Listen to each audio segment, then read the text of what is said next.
Jacob Fatou. Je vais en parler car en fait depuis quelques semaines, notamment suite à la victoire de Drew, il y aurait des rumeurs pour en fait des plans Jacob Fatou main event. Donc il y a même eu un truc qui est sorti je crois du Wrestling Observer où il y aurait des rumeurs d'un éventuel triple threat à Mania pour le titre incluant Jacob Fatou. Donc on va parler de Jacob Fatou, de ce qu'il représente, de son bagage, voilà, de ces choses-là. Donc son point fort à Jacob Fatou, ça va être un peu son image, donc son look, son ring aussi. Donc beaucoup d'énergie chez Jacob Fatou.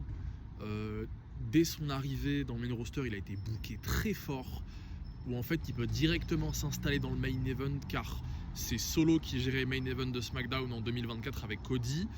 Et il y a ces trucs là autour de Kevin Owens, Orton, machin et tout. Et Jacob Fatou, il est booké très très fort. Et en fait, Jacob Fatou fait ses débuts en tant que enforcer, que garde du corps. Et donc c'est plus ou moins ça son perso. C'est le mec stock, gras fort, injouable, le gros bras. Mais visiblement en fait on dirait qu'il n'a pas l'air d'être autre chose qu'un mec fort. Et en fait le main event dans la WWE, ça reste un endroit quand même habité par des gros mic workers. Jacob Fatou, il a du mic, ça va, il parle, j'irai pas jusqu'à dire qu'il a une grosse répartie. Maintenant il y a de l'énergie, il y a ses catchphrases, ça va, c'est divertissant. Par contre en fait le main event c'est des politiques. Le main event c'est des mecs qui ont des idées, ils ont des propos, il y a des bifs violents, historiques. En fait, c'est des mecs, c'est des pipelettes, c'est des gros clasheurs. Et en fait, Jacob Fatou, quand tu regardes ses promos, il n'a pas l'air d'avoir tellement de trucs à dire. C'est très, comment dire. Ouais, je viens, je vais te battre, je suis fort, all gas, no breaks. Sauf que, en fait, là, si les rumeurs s'avèrent être vraies, le pusher dans le main event tout de suite avec les poissons qu'il y a dans le main event, ça me paraît très dangereux. Même dans une optique de vouloir pusher les jeunes, machin et tout, il faut quand même regarder un peu le marché, qui habite le main event, machin. Il y a des mecs en haut qui sont trop dangereux, trop puissants, que tu peux pas bousculer en fait de leur place, car c'est des politiques en fait. Quand je dis c'est des politiques, c'est des mic workers trop dangereux et en fait qui ont un bagage en tant que divertisseur qui est trop important pour qu'un mec comme Jacob Fatou puisse s'affirmer en fait face à eux, car dans le haut de la carte, dans le main event, les main eventers, quand ils viennent aujourd'hui dans cette génération, ils catchent pas. Quand ils viennent en weekly, c'est pour parler, c'est pour mettre des coups de pression, c'est pour dire des choses, c'est pour raconter. Est-ce que vous voyez Jacob Fatou faire ça? Non. Donc en fait, là je vois pas Jacob Fatou bousculer les mecs qui sont déjà en haut et surtout les concurrencer en fait. Là il a un match à Saturday Night Main Event contre Cody. Bon, c'est vis-à-vis du truc qui s'est passé au SmackDown dans lequel Drew gagne le titre. Maintenant,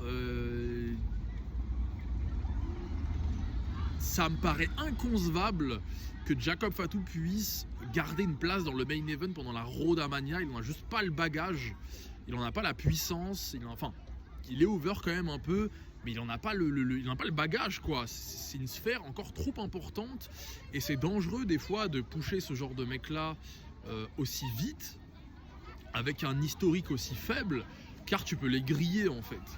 Ils peuvent après garder, on va dire, derrière eux cette image de performeur qui a été tenté dans le main event mais qui n'a pas donné, qui n'a pas été successful, on va dire.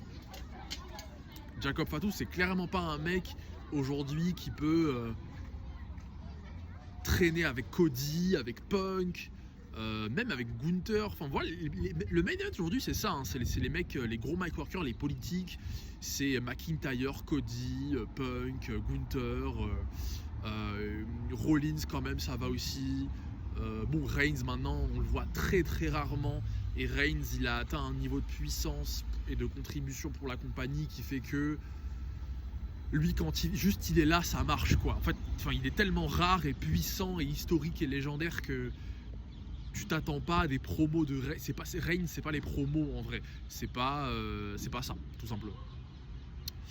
Donc voilà pour Jacob Fatu. Son push, s'il est amené à bien arriver là pendant les semaines à venir, j'ai du mal à croire que cela va donner un truc pertinent, car en fait il n'en a pas encore les épaules. Ça va être un exercice un peu violent, là où par exemple un mec comme Breaker, c'est un mec qui a quand même beaucoup plus pu s'exercer à ça quoi. Dans le travail de promotion de combat, si Breaker a l'air aussi solide aujourd'hui, il a le look, le gab, l'énergie machin, mais c'est parce qu'il a pu prendre le mic dans le main event, exprimer un peu sa pensée de manière assez convaincante et surtout tourner au mic avec Punk un peu. Et Jacob Fatu, il est très loin de ça. Donc voilà pour Jacob Fatu. Un divertisseur impressionnant, grosse énergie, balèze, un ring assez fluide pour son gabarit. Il a l'historique un peu des Samoans Bloodline plus ou moins qui peut aider. Maintenant sur le plan solo, le fait qu'il est en fait comment dire, le fait qu'ils l'ont fait trahir solo aussi vite, un peu dommage, ça lui a enlevé de la puissance quand même, car en fait il n'a pas encore la force pour aller au-dessus quoi. Donc il a trahi solo, il est resté en mid-card, il s'est blessé, là il tente un push main event de nulle part. C'est très discutable, il n'a pas prouvé grand chose, notamment sur le travail de promotion de combat, donc de crédibilité. Un pari chelou.